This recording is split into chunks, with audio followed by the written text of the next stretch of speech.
बाबा हम बच्चों को प्रतिदिन मुरली के अंदर ये रावण राज्य है और राम आए हैं सीताओं को छुड़ाने के लिए। यह बात अक्सर कहते हैं, परंतु जब गहराई से सोचा जाए तो वास्तव में रामायण ये ब्राह्मणों की यात्रा की कहानी है। जिस तरह कहा जाता है कि 4 राम है, एक राम दशरथ का बेटा, दूजा राम गटगट में लेटा आत्मा राम, तीसरा राम जगत से न्यारा और चौथा राम शकल पसारा। तो दशरथ के बेटे राम की तो कहानी है नहीं है, लेकिन वास्तव में अगर देखा जाए तो आत्मा राम की ये कहानी रामायण के रूप में है। राम आयण, आयण माना जर्नी, राम की जर्नी, राम की यात्रा। तो आत्मा राम की यात्रा किस तरह से होती है संगम युग पर, इसकी ये कहानी है। इसीलिए दिखाते हैं कि दशरथ अर्थात कि 10 इंद्रियों के ऊपर 5 सूक्ष्म इंद्रियां और 5 ज्ञानेंद्रियां, एक कर्मेंद्रिया और ज्ञानेंद्रिया, ये 10 इंद्रियों के ऊपर जब आत्मा का अधिपत्य होता है, राज्य होता है, जिसको बाबा कहे स्वराज्य अधिकारी आत्मा, ये है दशरथ।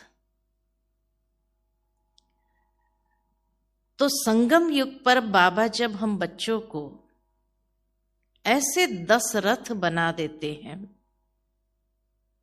क्योंकि शरीर तो रथ है और इस शरीर रूपी रथ को संपूर्ण रीति से कंट्रोल करने वाली आत्मा ये दशरथ है।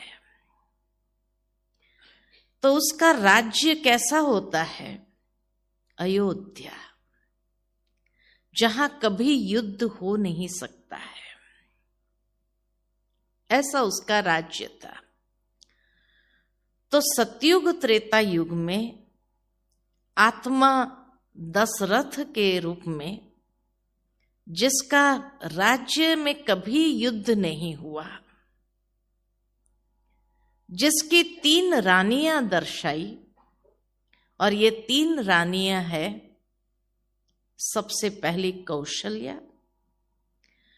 कौशल्या यानी जो सर्व कुशलताओं से संपन्न। तो बाबा भी हम बच्चों को 16 कला संपूर्ण बनाते, अर्थात सर्व कुशलताओं से संपन्न। दूसरी है कैकेय, अर्थात जो सर्व प्राप्तियों से संपन्न।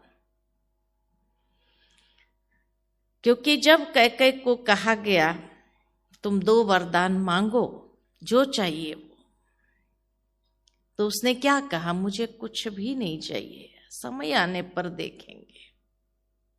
तो जो सर्व प्राप्तियों से संपन्न थी, वो सर्व कुशलताओं में सर्व प्राप्ति संपन्न आत्मा, और सुमित्रा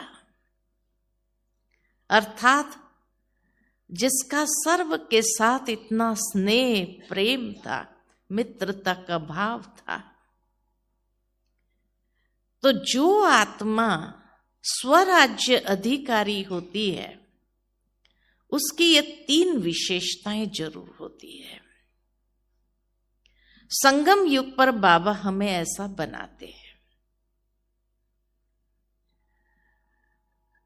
कहा जाता है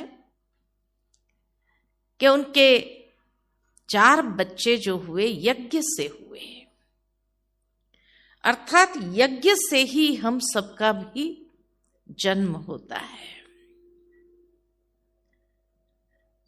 यज्ञ से ही हमारी उत्पत्ति हुई। जब परमात्मा ने आकर के ऐसा ज्ञान यज्ञ रचा और जहां आत्माओं को इतना स्वराज्य अधिकारी बनाया, तो उसके 4 बच्चे कौन से थे? तो सबसे पहले राम, दूसरा था भरत, तीसरा था लक्ष्मण और चौथा था शत्रुघ्न। कि ये स्वराज्य अधिकारी आत्माएं कैसे बनी? इन 4 आधार के द्वारा।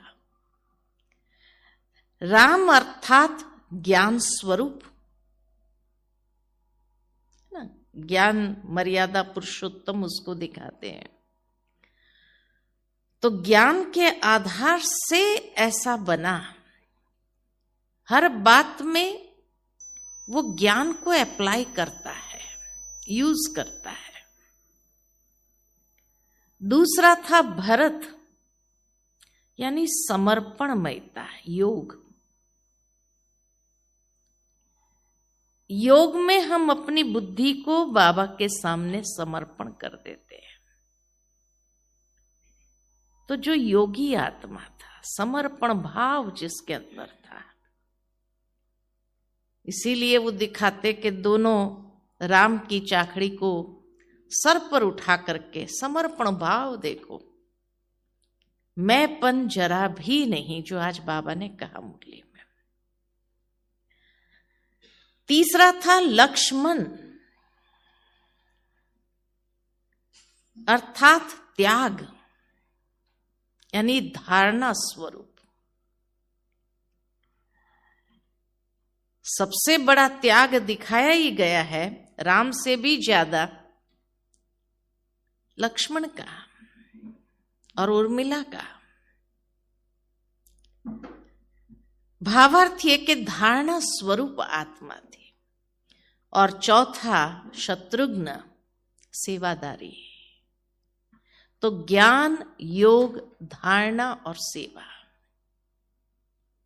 ये चारों बातों के आधार से ही स्वराज्य अधिकारी आत्मा बनते हैं। कितना परफेक्ट एक यादगार रामायण के रूप में दिखाया है। कहा जाता है कि ऐसे आत्मा राम की जो जर्नी आरंभ हुई संगम युग पर, लेकिन इतनी आसान नहीं थी, क्योंकि ब्राह्मणों के सामने कई पेपर आते हैं। बहुत सारे पेपर क्रॉस करके ही वो ऐसी दुनिया के अधिकारी बनते हैं। अयोध्या के अधिकारी, कि जिस समय सारा भारत क्या सारा विश्व ही अयोध्या था, ऐसे अयोध्या के मालिक बनते हैं। लेकिन उसके लिए उसको बहुत सारी परीक्षाओं से गुजरना पड़ता है। कौन सी परीक्षाओं से गुजरना पड़ता है? तो बाबा कई बार जब मुरली में कहते हैं कि बच्चे माया से सावधान, है ना, और कभी कहते हैं रावण बड़ा रुलाने वाला है, उससे अपने आप को बचाकर रखना। तो माया और रावण एक है या अलग है? क्या कहेंगे? एक है या अलग है? हाँ, एक ही है। माया फीमेल दिखाई है और रावण मेल दिखाया है, तो एक कैसे होगा? बाबा कई बार कहते माया मेरी आज्ञाकारी बच्ची है। कोई जैसे ही ज्ञान मार्ग पर चलना आरंभ करता है तो माया को बाबा कहते हैं देखो तो सही, ये वर्षे पाने के योग्य है भी या नहीं, है ना। तो आज्ञाकारी बच्ची बन करके वो परीक्षा लेना चालू करती है। तो पहले रामायण में भी माया ही दिखाई है, रावण की एंट्री बहुत बाद में होती है। तो हमारे जीवन में भी जब हम इस ज्ञान मार्ग के पुरुषार्थ में कदम रखते हैं तो माया परीक्षा लेने तो आएगी। और सबसे पहली परीक्षा कौन सी आती है? तो सबसे पहली परीक्षा माया के रूप में आती है, वो है मंथरा। मंथरा यानी पर चिंतन पर दर्शन। तो ज्ञान मार्ग में भी हम जैसे ही आरंभ करते हैं, शुरू शुरू में तो बड़ा नशा चढ़ता है, बहुत अच्छी तरह से आगे बढ़ते हैं, लेकिन उसके बाद क्या होता है? पर चिंतन। सबसे पहली माया यही आती है। बड़े उछल रहे होते हैं हम जैसे उमंग उत्साह में, और किसी ने कह दिया अरे क्यों इतना उछलता है तुम, थोड़ा धीरे चल, पता चलेगा तेरे को सब कुछ।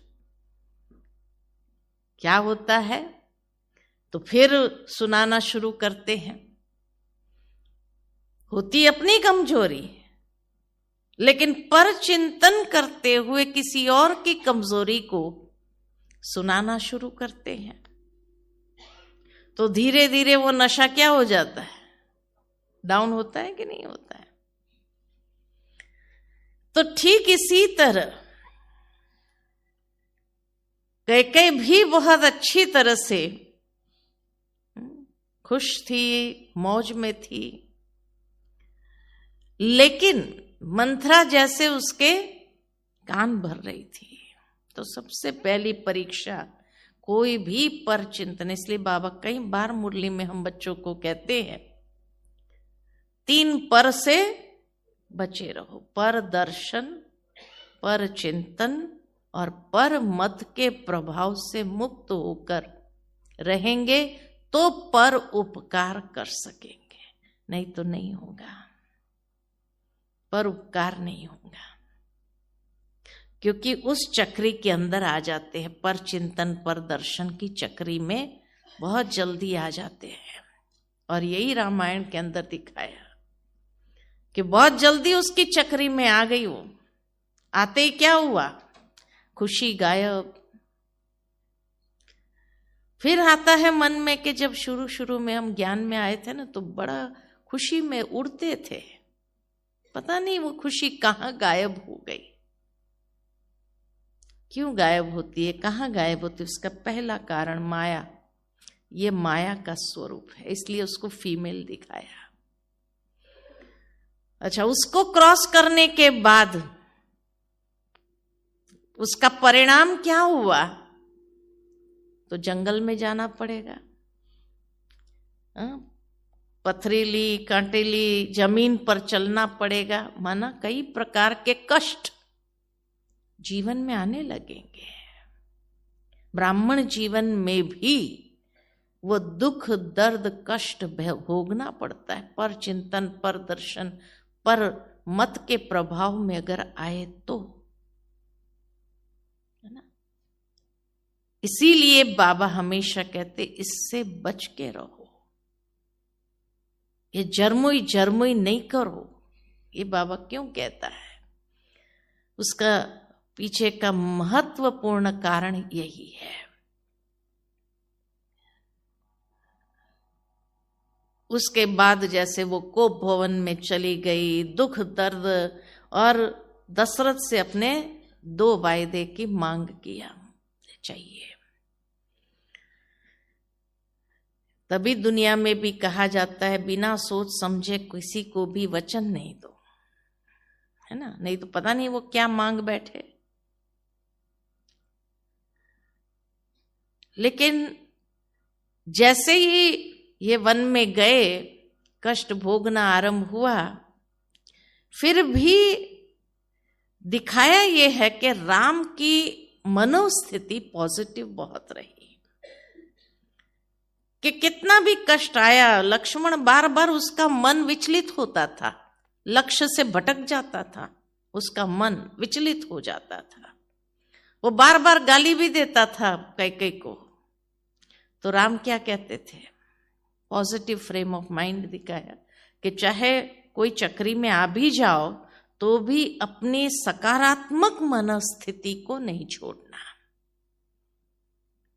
तो सकारात्मक मनस्थिति होगी तो कैसी भी जर्नी में जो भी बातें आए भी तो भी उसमें आप कैसे रहेंगे? फिर भी अच्छे रहेंगे। इसीलिए वो बार बार गाली देता था लक्ष्मण विचलित होकर के, तो दोनों कैरेक्टर दिखाए कि किस तरह से जो मन से विचलित हो जाता था वो ब्राह्मण जीवन में भी संतुष्ट नहीं है, उसकी यात्रा संतुष्ट पूर्ण नहीं होती है। तब राम कहता है कि नहीं, आज माँ कैकेयी ने अगर हमें जंगल में भेजा तो हमें ऋषि मुनियों का दर्शन करने को मिल रहा है। मनन नेगेटिव में भी पॉजिटिव देखो, ये भगवान हमें सिखाता है। परमात्मा राम आकर के यही शिक्षा देते हैं। फिर दूसरी परीक्षा आती है माया के रूप में, कौन सी? सुपर्णखा। सुपर्णखा यानी फैमिलियरिटी, नाम रूप की बीमारी। तो पहले पर चिंतन आता है, फिर नाम रूप की बीमारी। तभी बाबा कहते हर आत्मा को अगर विशेषता मिली है बाबा से मिली है, तो बाबा से मिली है ये याद रहना चाहिए। ये व्यक्ति बहुत अच्छा है, इसकी ये विशेषता बहुत अच्छी है, यही अच्छा है, धीरे धीरे, है ना। तो दूसरी माया का स्वरूप आता है नाम रूप की बीमारी, सुपर्णखा के रूप में, जिससे भी सावधान रहना जरूरी है। और इसीलिए जब वो राम के पास जाती है, आत्मा राम के पास, तो उसने कहा मेरे पास तो सीता है, तुम लक्ष्मण को ट्राई कर सकते हो, वो फ्री है, अकेला है। यानी गृहस्थियों के पास जाती है तो गृहस्थी तो कहते हैं कि भाई हमारे पास तो है, तुम ये कुमारों के पास जा सकते हो। तो सुपर्णखा कहां जाती है फिर? लक्ष्मण का मन विचलित करने के लिए कुमारों के पास जरूर जाती है। और जब ये कुमारों के पास ये माया का स्वरूप जाता है और अगर उसमें अपनी दृढ़ता में वो रहे, अपनी धारणा में अगर वो पक्के हैं, तो उसका नाक काट देता है, विजयी हो जाता है उसके ऊपर। लेकिन वो विजयी होता जरूर है, लेकिन जैसे कहा गया सुपर्णखा एकदम क्या हुई, एकदम उसका स्वरूप जो है बिगड़ जाने के कारण वो जाती है अपने भाइयों के पास। खर और दूषण, तो खर दूषण यानी क्रोध, खर यानी क्रोध और दूषण माना दुष्प्रवृत्तियां, ये दोनों उसके ऊपर अटैक जरूर करेंगे। इसीलिए बाबा कहते काम जहां आया वहां क्रोध भी धीरे धीरे उसके पीछे आता ही है। और दुष्प्रवृत्ति के रूप में कोई न कोई ऐसी माया की बातें सामने आएगी जिसमें कभी कभी अगर कोई इन्वॉल्व हो जाता है तो उससे उसकी अधोगति होना स्वाभाविक है। लेकिन उन दोनों के ऊपर भी विजय पाना आवश्यक है। जब उनके ऊपर भी विजय पाया तो तब सुपर्णखा जाती है रावण के पास, तब रावण की एंट्री होती है। रावण यानी जो देह अभिमान अहंकार का प्रतीक, तो धीरे धीरे वो अहंकार भी अटैक करने का प्रयत्न करता है। देह अभिमान में आने का, लाने का ये माया कार्य करती है। लेकिन वो सीधा अटैक नहीं करता है। देह अभिमान कभी भी सीधा अटैक नहीं करेगा। वो मारीच का सहारा लेता है, धोखे का सहारा लेता है, क्योंकि वो जानता है कि अगर सीधी तरह जाएंगे तो ये हमारे हाथ आने वाले नहीं हैं, क्योंकि परमात्मा का हाथ पकड़ा हुआ है। तो इसलिए वो धोखे का रूप धारण करके आती है। तो मारीच आता है बहुत सुनहरी हिरण के रूप में। तो आज ब्राह्मणों के सामने भी सोनी हिरण कई रूप में आता है। आकर्षण जहां हो उस रूप में आता है।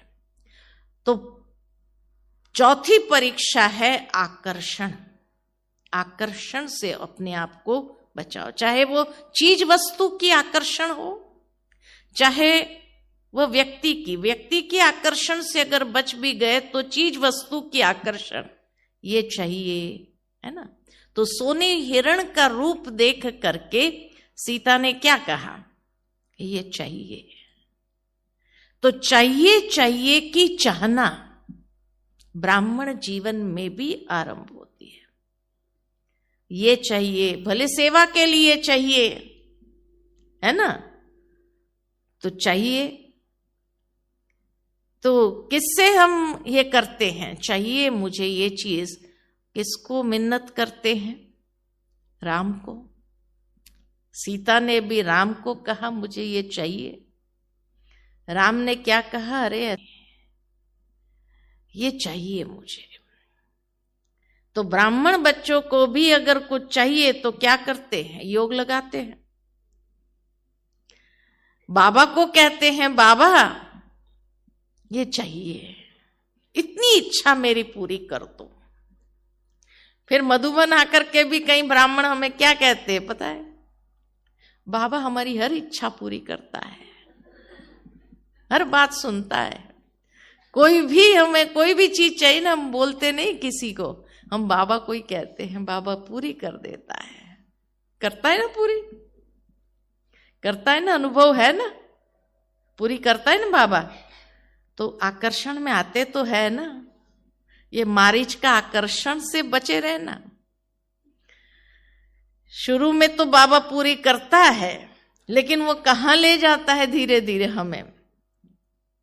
इसीलिए सीता को एक बार में रावण की कैद में नहीं चली गई, उससे 5 गलतियां हुई, 5 गलतियां किया, तब जाकर के रावण उसको उठाकर ले जाता है।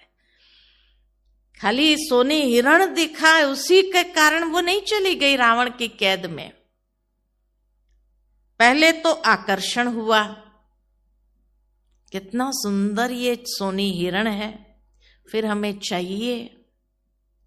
जब चाहिए कहा, अच्छा राम ने सोचा ठीक है चाहिए तो पूरा कर देते। लेने गए, पीछे दौड़े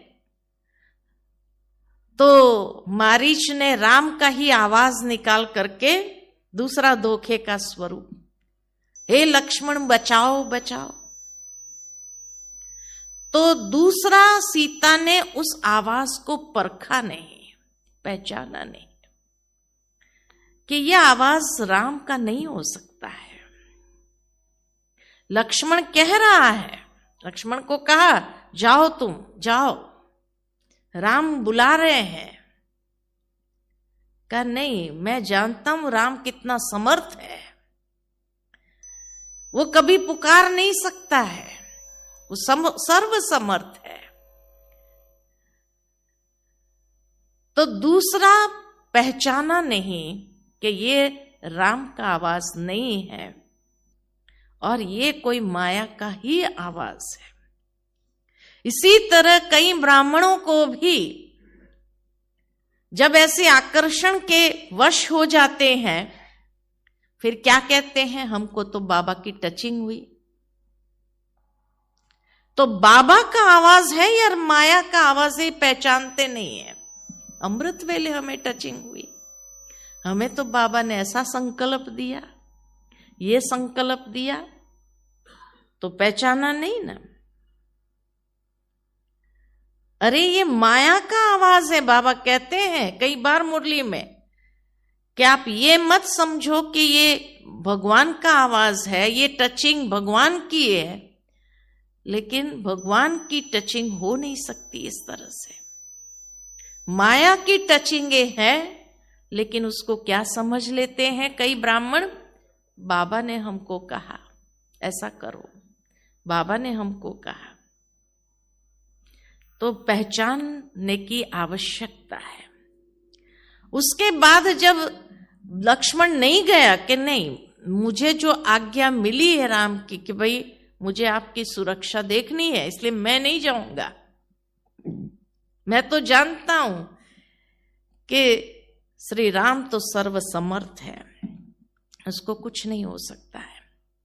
तो तीसरा क्या बोला, अयोग्य शब्द मुख से निकालना शुरू किया कि मुझे पता है तुम्हारी नीयत ही खराब है, यहां तक उसको कह दिया। यानी ऐसे कड़वे वचन उच्चारण किए जो किसी के हृदय को लग जाए। इसी तरह बाबा की टचिंग है कह करके किसी को आपने बताया, कहा, और अगर उसने नहीं माना तो गुस्सा आता है कि नहीं आता है। और गुस्सा जब आता है तो कभी कभी ऐसे गुस्सा नहीं करते हैं, लेकिन शब्द ऐसे निकल जाते हैं जो किसी के हृदय को दर्द पहुंचा दे, दुख दे दे, ऐसे वचन निकल जाते हैं। तो तीसरी गलती अयोग्य वचन। फिर चौथा जब अयोग्य वचन निकाला तो लक्ष्मण ने कहा ठीक है मैं जाता हूं, लेकिन लक्ष्मण रेखा खींची कि भाई इससे बाहर नहीं आना। कहा ठीक है।